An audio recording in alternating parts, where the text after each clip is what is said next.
Hey there, career seekers. Welcome to Find Your Passion Career. I'm here to help you find a career you like, and dare I say, possibly even love. I'm your host, Amanda Nachman. I'm the founder and CEO of College Magazine. After working with thousands of college students, I've noticed that when it comes to career, there's a lot to demystify. Let's get started. Let's go.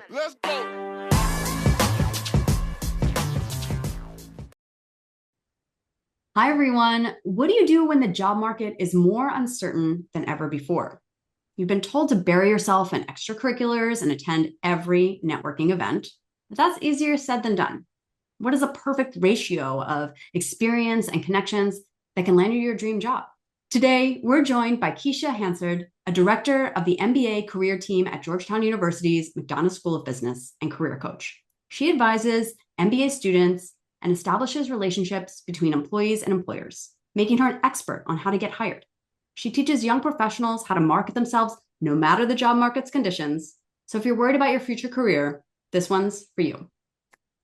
Welcome to Find Your Passion Career. Thank you so much. So Kecia, your career journey has spanned admissions, diversity initiatives, and career coaching. Looking back, how did each chapter prepare you for the work that you do today at Georgetown's McDonough School of Business? I think the part that might make you giggle the most, as a freshman at the University of Maryland, Go Terps. My work study assignment was at a library, and I was thrilled. You and I have talked about how much we love libraries. This is going to be perfect for me. When I get up to my appointment, it's career library. What the heck? And I go in there, and there aren't as many books.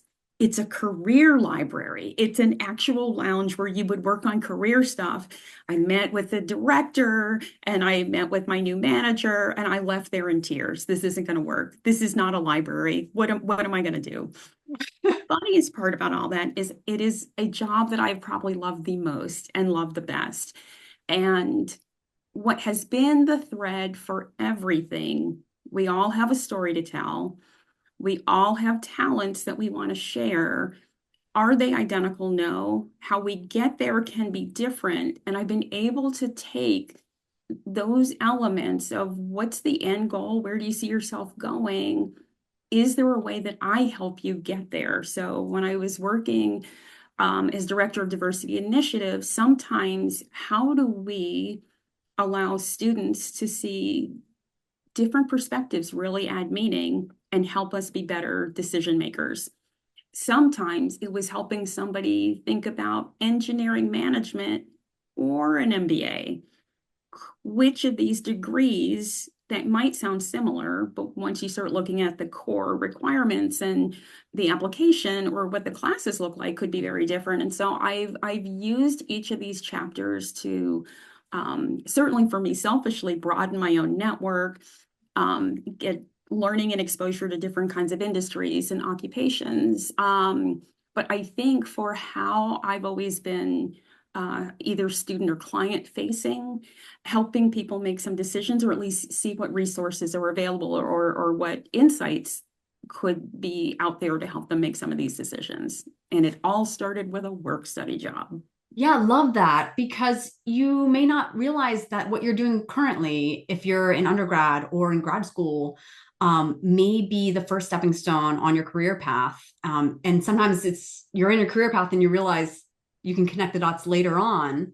But it can be a spark. If you're enjoying what you're doing, the work that you're doing, or if you're part of an organization and it's something that you really look forward to, this could be, that's that whisper in your ear saying like, you're onto something, and following that and listening, tuning in. Okay. So you studied journalism at UMD, and looking back, how did your journalism background shape the way you approach storytelling, communication, ultimately your career journey? So the deal I made with my father is that I couldn't go to college and be Debbie Allen and be fame. So Isn't that funny? We all make a deal, right? I made a deal. I said I was going to be an English major and a business major. Did that work out to the full extent? No, it did not. Well, I was a double major, and so I was dance and journalism. Stuck with it. I that was a hill I was just going to really just expire on, I'm right? sure that was part of the deal, the dance. They were Well, like, and to pick two things that I would never make any money, good for you, Kecia. Good for you. Um, what I liked about being able to do both, I made a grown-up decision, and I also felt somehow like I negotiated with my dad. absolutely. The scholarship was through journalism. So being very real about this is what's paying me to, be able to, or allowing me to be able to have such a privilege to make these decisions. But Absolutely. You had um, negotiating power in your corner right there. exactly, exactly. These are both storytelling majors. Mm. And I'm doing it in different ways. And the way that the schedule kind of worked out, I would either one semester be mostly dance or mostly journalism because of how the classes aligned. And so that was okay. And I wrote for a daily newspaper, the Diamondback. I also wrote for a Black Student News magazine. But being a storyteller academically, allowed me to think about research, to train into digging, into finding details. And that has just really helped me and just working with students and clients in digging in for information. What does this role entail? Where else does this job show up? How does this industry map out, or where are there pockets where I can fit in? And so I've been able to oddly, use these skills through my whole career. So how I even research a job and getting ready for it probably looks a little bit different than somebody else, but I'm really lucky. I was able to use both of the degrees after I graduated. So I was an editorial assistant right after college, and then I danced with a company in Baltimore. So That's amazing. I know. You really did follow your passion. And I bet students really value the hard questions that you're asking of them when they're on the job search for how they're telling their stories. The thing that's really funny is I never want it to feel hard. I want it to Mhm. feel in the same kind of tone as this because I don't want an aha, I got you. And that's what I often feel that people come away Oh, with. I mean the stories that you ask them about uncovering their story, like the questions you ask them to uncover their story about themselves. Like, Oh, well, that because part you, too. Yes, yeah. but none of But but I see none what you of the mean. The interview questions, yes, you interview don't. questions. Right, Yes, I right, see what right. you're Yeah, saying. You want yeah. to set them up for success. Absolutely. And so I had already jumped to the interview. Sorry about that. But No, yes, I love um, that. I'm hoping that sometimes the questions that I ask are really about getting to know the other person and it comes across that way as a genuine curiosity. Sometimes we spend more time on a hobby than they're expecting, but it helps me to Mm. understand what is valuable, where they release, where they're also growing some other skill. Does that also creep into where there can be a duality of a hobby and a job so that it doesn't feel like a job? Yeah. They may not even realize that that story about the hobby is what makes them so memorable and interesting to employers. And that's the kind of that sticks with them, when it comes down to making the decision, like those conversations where you light up when you talk about it too, because it's your hobby. Right. That's such a good point to bring up because I think sometimes students forget the part that they have to be memorable. And what happens if a bunch of folks from a very similar background are applying for a position and they're starting to sound a little the same and I'm getting confused as an Mm-hmm. employer, being able to bring something up to the surface that might help you be memorable, be distinctive. Maybe it's something that someone else has in common. It just really helps Yeah. employers remember who you are. Yeah. I worked with a student who designed her own spice box and talked about the process of drafting this CAD design and making it and carving it. And it stuck with me even to this day that I'm able to tell you about this spice box, right? So, that's just the kind of, those stories, they do stick with you and they speak to your skill set in ways that Absolutely. you may not even realize. Okay, so networking, the dreaded networking. Networking is something you help students navigate every day. What do most young professionals misunderstand about networking, and how can they build strong networks?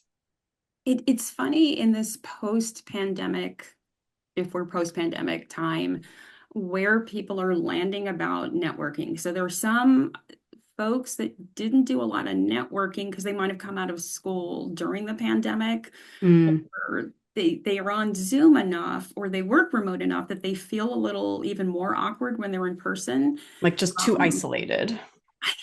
yeah, and I feel like maybe it's more in their heads of what they're telling themselves networking is, or people sometimes have an idea, a preconceived idea. So one of the things I try to find out is, what does networking look like to you, and where have you felt best about it, and what kind, tell me where you were when this was happening. Oh, what do people say? Oh, it's funny. Some people say I network better with wine. Oh, maybe. Oh, all right, maybe. Just help me know more. How much wine? Gladly. We Is it all at feel a better with a vineyard? little bit of They wine. all feel better with wine, right? But sometimes it's where they were. They just happened to be having wine, or wine was part of the intro conversation. And so it isn't always, and then I'm able to help them see it really isn't the wine. It's where I Mm-hmm. was, how I felt, how I was able to contribute to a conversation. It was a back and forth, and I felt good and comfortable. I didn't feel on. I just felt like I was having a conversation. And so that's the nugget we want to hang on to. Yeah. I've also had, students come back and have really good networking opportunity. And it was in a place that they didn't think would be a good place to do that. They were delayed by flight weather, right? And so now they're sitting someplace near people they don't know, casual conversation, and you just feel like you can ask somebody some questions about either a project or a job, and it just doesn't feel like an interview. And again, it's back to the confidence. Where am I? How does that feel? Yeah, I think if you go into it with that mindset of how can you get to having a conversation, Right. making it more about a conversation versus what does this person need to hear from me or what do I need to ask of them, but more so, how can I have a conversation? And Absolutely. And to that point, like, what am I hoping to get out of this moment, right? If we put too much on that plate of what we're hoping to get, mm, I need to know your phone number, I need to get your business card, I need an internship, but that it's gonna feel very strained. strange, it's intense. And is that what you're doing in an airport lounge or waiting area? No, not necessarily, right? And so I like that, asking people, what has networking been like? When have you felt best? Where were you? Sometimes, what were you wearing? Like, was it a dressed up occasion? If I need to get more information. From international students, I always want to hear what was networking like at home, because sometimes it can be very different in the workplace, outside of the workplace. Mm-hmm. Sometimes also, what do they think that networking in the US is going to be like? And those have been some of the funniest conversations I've had with students. From So, wine to the airport, too, I think what you're painting a picture of is that networking really can happen anywhere. And and it doesn't always need to have a label. It doesn't have to be this is a networking event for this reason. and so that's one of the biggest things that I really try to help people understand, that it can happen anywhere. And, Mm-hmm. it's not always when you control it, and your content can change depending upon the situation. And so I used to, I probably will do this again this fall. I play a game where students will pull out of a hat, and that's where they are. Oh, That is where they are fun. networking, right? And so we would have done an icebreaker. I bet Trader Joe's is in there. It is going to be now. Thank you, friend. I was going to ask you where, because we were talking about Trader Joe's earlier. Where Right. do you like to network? And so any place is an opportunity to network. I have been in a coffee shop and somebody else says, "Do you have an extra pen?" And I'm like, weird, but sure, that could That's my happen. favorite place to network, actually. I'm And then such a that's big coffee shop happening. person, and I love finding out, like, you kind of get curious when you're sitting next to someone who's like in the zone, like, oh, what are you working on? And you find out like they're writing a book, and it's so fun just to learn about them. And before you know it, you have all these things in common and you're swapping information, and it's such a good feeling that the people around you, they don't want to be strangers. They also want to share and learn about what you're doing. Exactly. They do. And that's the thing about networking. It shouldn't be one-sided. It should be that we're able to give and take, right? And if you can prove that you're helpful at times when nobody is asking you for anything, that's when Mhm. people will totally remember you. You made the mention of Trader Joe's. Um, uh, I was in Trader Joe's and I looked down and the young person checking me out, or they were younger than me, had a She water means bottle, checking out groceries, everyone. Okay. checking out groceries, thank you. Um, I had a water bottle and I just suddenly said, "Oh, whoa, whoa, whoa, what's that company? I just saw that logo," because that company had just posted on our university website. Oh, fun. And he had been an intern the semester before. And so now I am networking with this Great. cashier. What did you like about it? What were the projects like? Oh, I can't wait to tell my students. And so that's another thing is Amazing. sometimes we network for other people. And it isn't something that I hold for myself. It's something that I'm able to share with others. Yeah, that's beautiful. Through your work coaching, what are some of the biggest mistakes you see people make during the job search process? Big mistakes. So I think sometimes there were the unknowns. And so I don't know that I'd call those mistakes. You just Mm, haven't started, you don't know to necessarily ask these questions. And so then it feels like a mistake. So understanding what your hiring cycle could be it's all part of the learning process, right? is You don't all know part till of the you know. learning. Right, right. So if you're thinking about going into something like banking or consulting, those have really um, pretty standardized timelines. And so asking some questions or doing a search online, there are plenty of places where you can find out what the hiring cycle is going to be for your kind of role, an undergraduate Mhm. internship versus a full-time job as an undergrad in consulting, right? And so it just helps you to start thinking about when do I need to get ready. And Yeah. so I wouldn't call it a mistake. I think often people are unaware of their hiring cycle. And Uh, talk to someone at that company because they will tell you the ins and outs of that cycle. And so you're Absolutely. prepared. I just know that for my first job, I had that. And I was so grateful because I had no idea how to navigate of the whole process of navigating applying for a consulting firm. And it was very specific. I mean, there was even like a career fair-esque event that they had where Right. you met with all the different teams and how to show up prepared for that. I don't think I could have done that without talking to someone who had been there before and was an alum at my university and was in a certain program that I was in. And I reached out with those 2 points, and that's how we made that connection.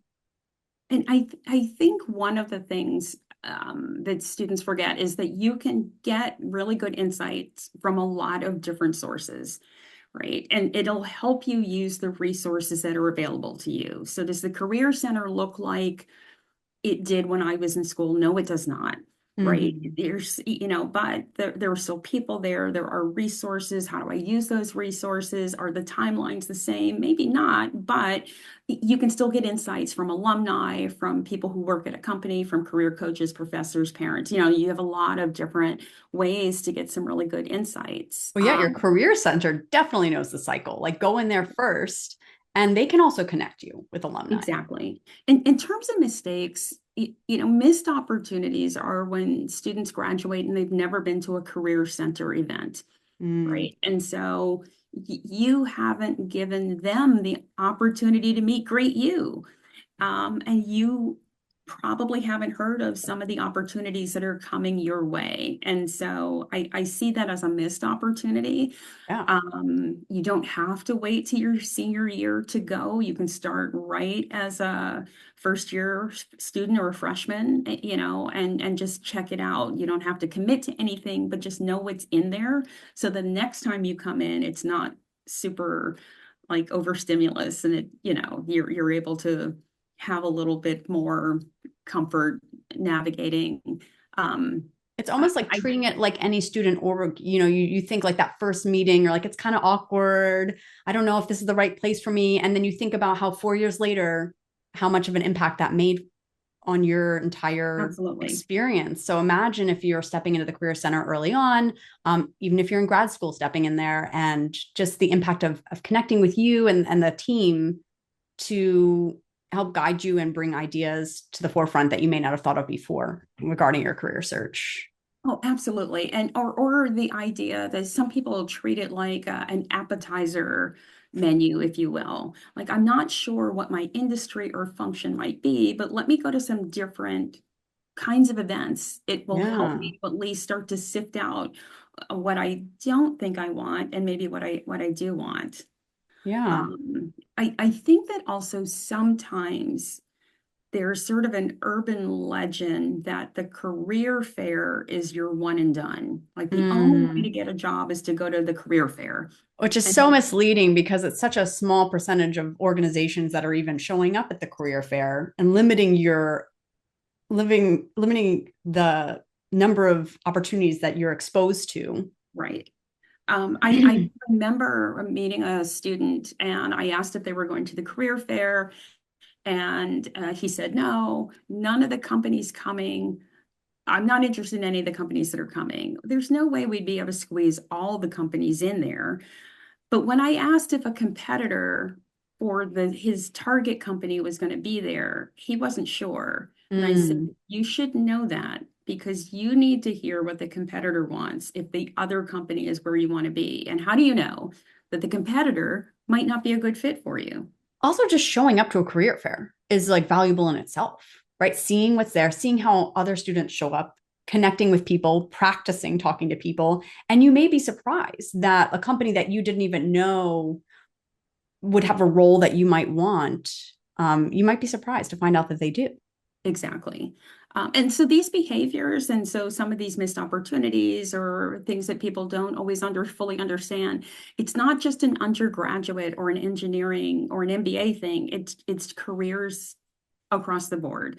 And Mm-hmm. so I think that even as adults, like understanding sometimes what the market might be indicating or where a company might be in terms of their hiring activities when they slow down, when they pick up, or how to, attend events or start to learn more or to network to hear about projects.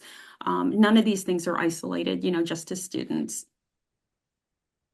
I love speaking with someone in the career space that like does this for a living because just the idea of the missed opportunities. Imagine you're listening to this and you are, a student, a grad student, an emerging professional, someone looking to change careers. And I just, at the top of your list, you write missed opportunities.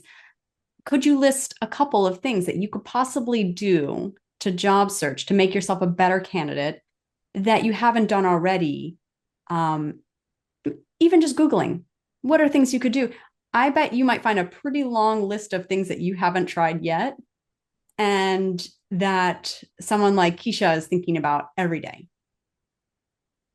Or I'm thinking about it in a different kind of way, Oh, yeah, that too.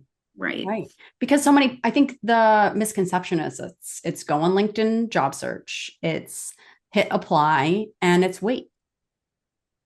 And Absolutely. And that and that and kills so me. and that might have been for 2 years only Mm-hmm. a strategy. It's so much more now. I mean, like right now we're in such a competitive market, and because we don't have to use stamps and mail anything or use a fax machine, Right. The you ease can. of it all makes it even more competitive. Right. So, and people will say, I have sent out 100 applications and I'm not hearing anything back, or I'm not applying because 100 people have already applied. Right. I the Are fact that those, they post that number is like infuriating. it, it, it is really infuriating. And I wish they would take it down. I mean, I feel It's such a I, deterrent. At what number do you know if this is a good place to apply or not? And and, what is the and value of that number really? none of us have any sense of what the company has as a cap or a max for applications. And, I try to say all the time, yeah, you can get a lot of something. Is it all great? So I could have 100 cookies. Are they all delicious cookies? Maybe not. Absolutely not. I've tried 100 Right. of them. They're I disgusting. same. I was going to say same. Right. But I'll But tell you where the best chocolate chip cookie is. Another conversation. But to your point, it does get into the psyche of people. And so I'll say, hey, what about X company? Oh, I can't apply there. They already have 100. Mm-hmm. Are those 100 strong? Are they 100 of you? You might be the best candidate, but you won't know that if you've already talked yourself out of that. And And so almost put yourself in the shoes of someone applying before those numbers were even visible. People just did it. They just right, applied without that knowledge. And so do yourself a favor and almost like block out that number because it's not serving you. it is really difficult to try to coach folks to block out the noise. And what do I mean by that? Don't think about the Mm, other people in line at a career fair. Don't think about whatever else is on LinkedIn. Don't think about the person who's at another school. Focus on your great skills and your rationale, your why. I use a three why question framework okay. for everything for reflecting on, do I want to apply for this, for doing a cover letter if it's still required? What would I say to somebody in an interview? Why this industry? Why this organization? Why this role? They're not complicated questions. I think a lot of coaches have something very similar. And it's easy because they're not hard questions to think about it, push it aside, and do something else. Now, I've done my nails for the interview, but I never went back to the original three why questions, and that should not be a surprise question in the interview, right? Yeah. Because I didn't spend that time. Give your But preparation as much time as you gave your outfit choice. it's exactly At the least. At the at the least. least, right? Fashion over function. Oh, yes, yes, right. We're coming But up with not more ideas here. Well, it's too many ideas, right?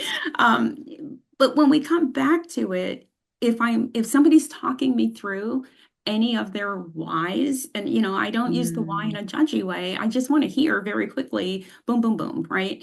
Because It, employers want to know the answers to these whys. So if you Employers will don't want know to them, know if you're new, if you're making a pivot to a new industry, they are going to want to know. yeah. But if you're staying in an industry that could be not doing so great, they're also going to want to know. And then what does this role mean to you? Where do you see yourself fitting in? What can you add? How can you help us grow? What are you getting back from it? And just flushing through those three simple questions. It has just been amazing to me how that also can help somebody free up some of that, get those other things out of my head so I can focus on my rationale and what I bring and where I have strengths. Focus on your journey. And I think too, you could be at the top of your game. You could be the best candidate out there. You're always gonna imagine someone else out there that is doing better or doing something bigger. And so at no matter what point you are in your career, you're always going to be able to find or imagine that. And so what is that doing to help you on your career journey? If it's helping you to get scrappy, sure. But I think going back to what Kecia is saying is focusing on your journey, focusing on your whys. And that's what really matters. And that's what's going to stand out. And actually, on that note, what would you say is the best way for candidates to stand out, especially in this competitive market? I think if you're making a transition into a new industry, having in your back pocket the evidence that you've had to learn something quickly and under what Mm. circumstances. So if you can give an example of in the past, another time I had to learn So a I new. shouldn't talk about the time I like cried for a year trying to learn how to code in R. That's not quickly. Yeah. To do my statistical analyses.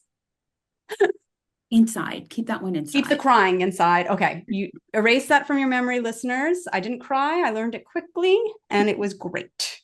Or at least no crying in the interview. How about Right. that part? Oh, yeah. Right. No mention of the crying. Yes, absolutely. And no crying there. I think one question that often people don't want to answer, because I will ask, what's the question that you don't want them to ask you?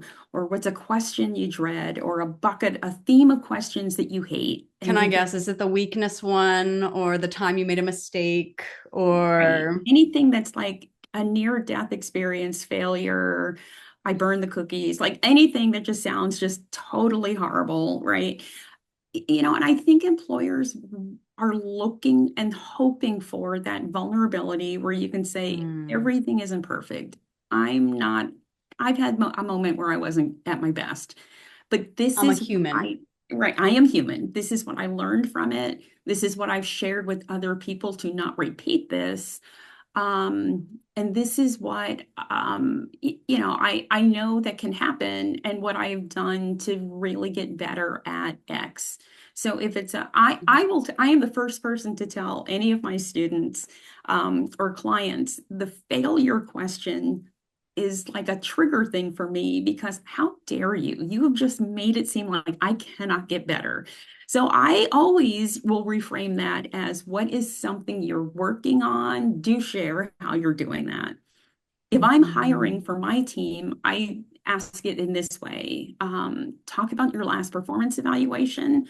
Tell me something that was identified and how you've addressed that in the last 6 months. Yeah. I'm making the assumption that something was identified. So let's just call that what it is, right? But Yeah. it gives somebody the opportunity to just really lean in into something that they're doing. And what I found is that people were like, I wasn't great at Excel. I didn't really manage, and they will lean in and then they want to tell you what they've done better. So Yeah. So uh, many interviewers leave out that second part of the question, but that's implied. And as interviewees, you should know that that's really the story you want to tell is that full story, not just that time, exactly. not this is why I have a gap on my resume, or this is a time I experienced rejection or failure, but this is what I've done since. I try really hard to listen to the learning and pay attention to the learning style, the communication style, the language that students or clients will have. I will ask sometimes who's a fan of the roller coaster, and then now as we age, that number changes, but okay, it is what it is. I'm a used to like the roller coaster. Loved roller coasters. Not I now. haven't been on one in a long time, Right. though. So when you get on a roller coaster, there's that rush down. Once you get to the top of that first hill, that's my favorite because I can see the whole park. Look how green and the sky and all the things. Now you're rushing down, right? So that's where I messed up. I needed to be on a Ferris wheel and not the rush down.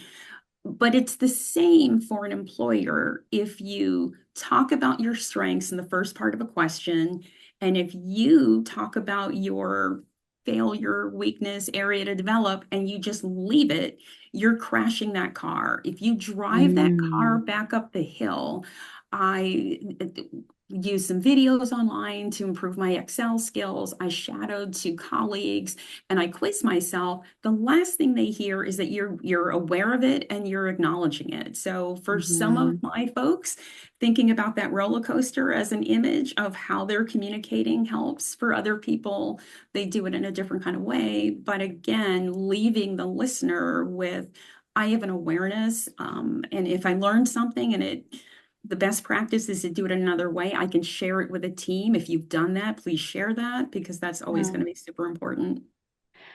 And I love how like people want to hear these stories too. They're important. They show you're human, they show you're vulnerable, they show you're learning. It's this question is not meant to be how do I reframe something that's really a strength as a weakness? Like I'm too organized or I always hold myself to strict deadlines. It's like they can see right through that.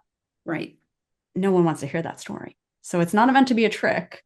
It's meant to be an opportunity to really tell a great story of learning and growth. And Yeah.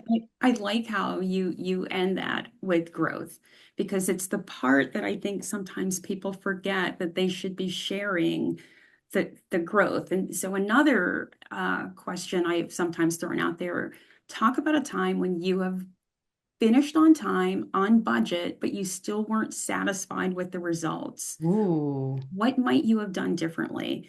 And it's just a little bit to get into understanding what somebody values. If they had a little bit more budget, a little bit more time, what would have made that a really slam dunk and not just like we satisfied the threshold, right?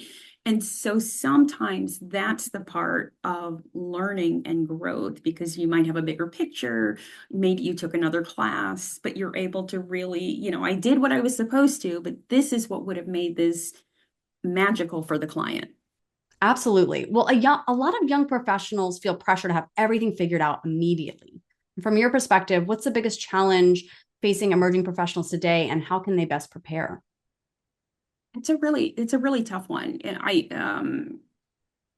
think it's really challenging if you live in an apartment and you're a senior in college and two of your other roommates are applying to graduate school. So you want to go and get a graduate degree in business. They want to go to law school in med. it is very typical for people to MCAT, LSAT, apply, and they start their program right afterwards. But the MBA is a little different. Our students in the full-time program have on average 5 years of work experience. And so that feels old. I know. We'll talk about ageism later. Um, but I think the understanding for different degrees and different plans is what is the expectation? What are you being assessed against? And so for MBA salaries and for jobs, often the employer wants you to leave college, do some work, and then come back because you're bringing the industry experience with you. Mm-hmm. And It so serves the class experience too. it does, because part of your classics, part of your learning experience will be from learning from each other in and out of the classroom, right? And so that just is a different message than the computer science maybe, or the law school applicant, or whoever. And so I I think sometimes it's hard to navigate timing. Mm. I want to do this when I want to. There are programs that might admit me, but then on the back end, what do you need for that job? So I like to use a job description as a way to start mapping some things. And so if you were to get a job with an MBA and this is the job, what did you need to be considered for this? Is it Mm. required that you have 5 years? Sometimes it is.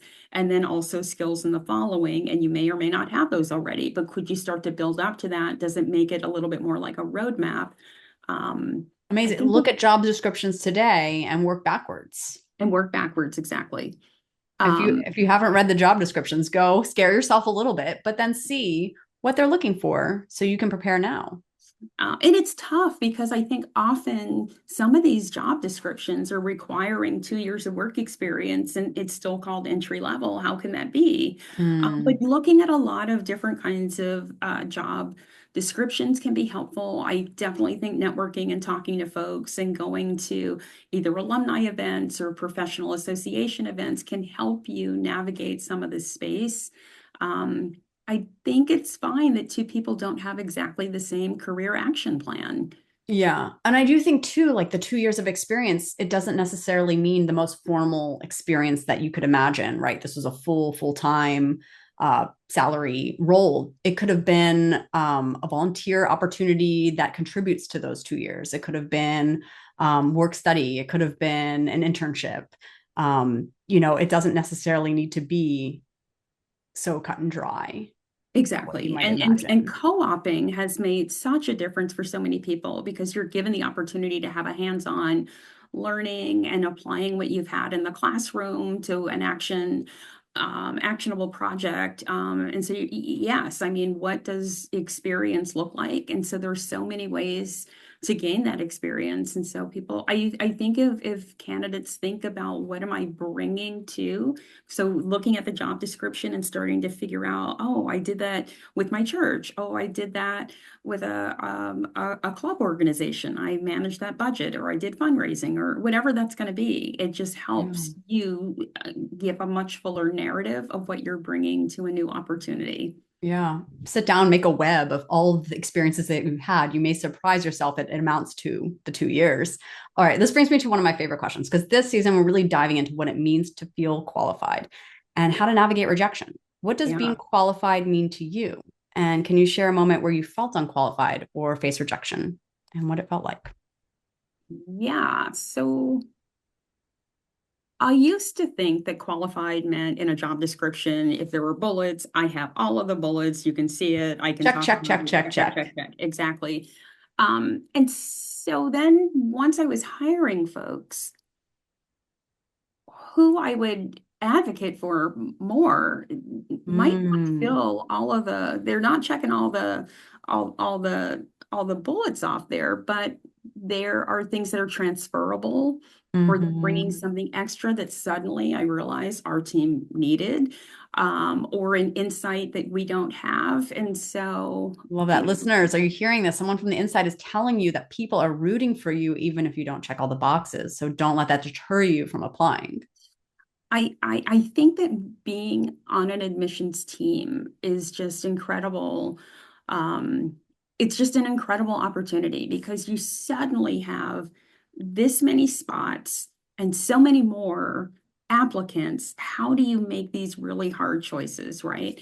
And so you could look for where one person is bringing in a skill set that somebody else doesn't have or a perspective. And so the other part of qualification is who wants to be here.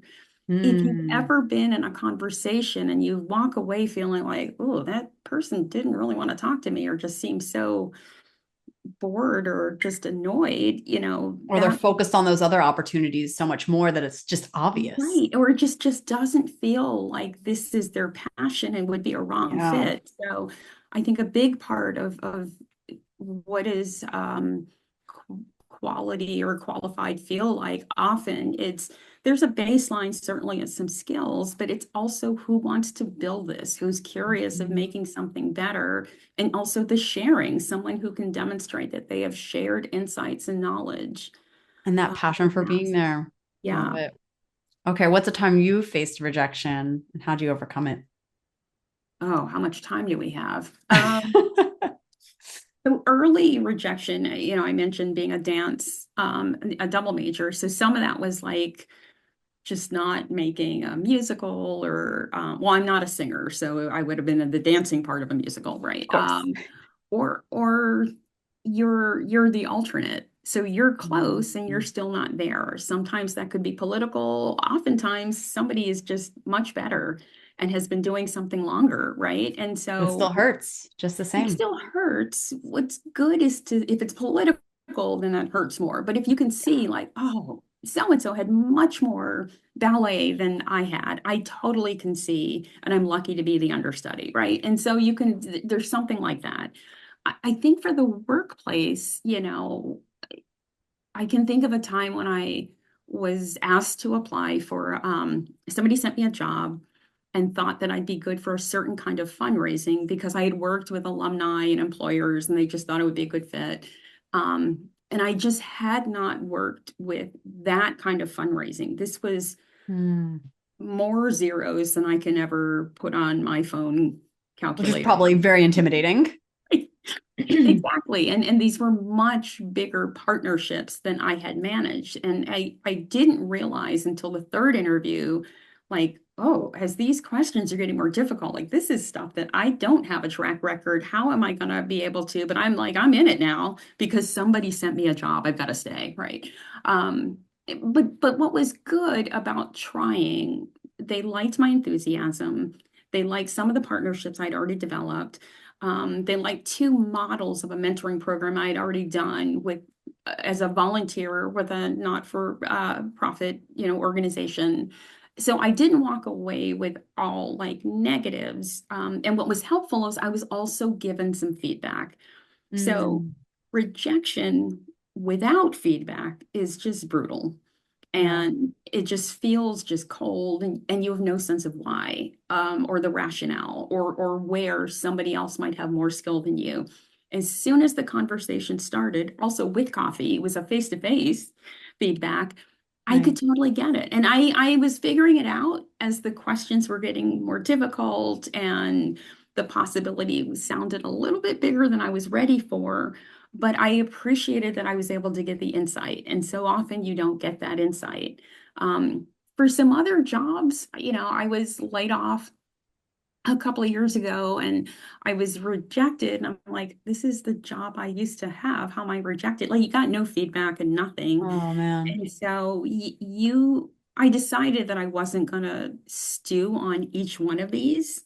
Yeah. And being laid off can be devastating too. If it's not even performance related, it just feels like you can feel lost. It can feel like a It's out of your huge control. concern that you might have a gap on your resume. There's so many fears around layoffs. Especially if other people come back and say, you helped me so much during my career and this has happened to you, or I can't believe that our institution let you down. I mean, you Mm. can get a whole lot and yeah, it certainly can be painful and it hurts. But I think for some of the rejections where I sent out an application, got no response, just got a straight rejection notice, Like It's just ghosted, essentially. right. Well, it just, Well, oh, you got the rejection notice, but then there's ghosting that happens too. well, And you never even hear, right? So, because it's funny, when I started at Georgetown, I got a rejection notice. I had been there like 7 months, and I'm like, where have y'all been? It's been a lot. It's been a long time. And I had totally forgotten that I had applied, but I tried not to let each one become a thing that became like a festering. Like I didn't want this to become like an open wound. It's like, ugh, this is annoying. Let's push it aside. And so I really wanted to also, I tried so hard to be smart about applications too. What's the hiring cycle for this part of industry? Where am I making a pivot? And I'm really going to have to bring certain kinds of skills or elements to my stories. Um, I also talked to some folks who had also been either looking for jobs or had been rejected from jobs just to ask them how they were coping and dealing. I love that. Like, I love asking people how they got their job and then also about these rejection experiences because what you find out is that most successful people, if not all successful people, have these stories. It's very human and it's part of the process. And it sounds like from what you're sharing is it doesn't define you. I have a really good friend from college, and he said, all right, if you get a rejection email, got to go out, you got to run around the block. It was like July. I'm not running around a block, right? He goes, or could go take a walk, do something.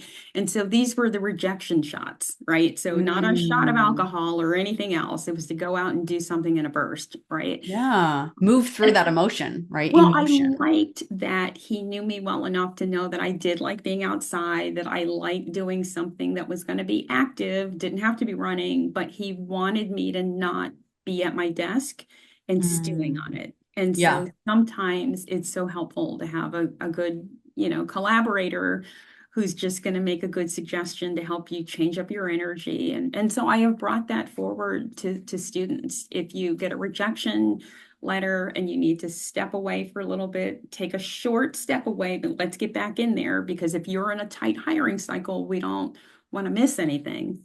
Well, and talk about it too.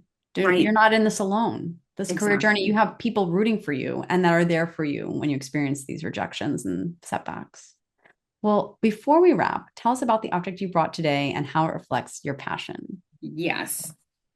So, since we have already talked about dance, and I'm glad that you had me do a dig up. And so it's hard to, these are my Oh, toe yeah. shoes. Beautiful. And I cleaned them up a little bit, a little teeny bit, because they were pretty dirty. When I graduated from Maryland and I danced with this company in Baltimore, um, she wanted us to all to have a certain level of ballet agility, finesse, and skill. Hmm. I came from modern jazz and other kinds of, so that wasn't necessarily going to be I'd had some ballet, but not quite enough. But Yeah. it is hard to be 23 and on toe shoes for the first time. I mean, Oh, it wow. Yeah. really is it just was a game changer. And, but for me, I'd already had some dance rejections. I had already had to really push through other things. I had juvenile arthritis, and so there were always going to be some body things for me. Um, but I've hung on to these shoes. They used to hang on my wall, and now they're just here. But Love it that. was a good reminder that you can still start something later, that you can work Mm. really hard.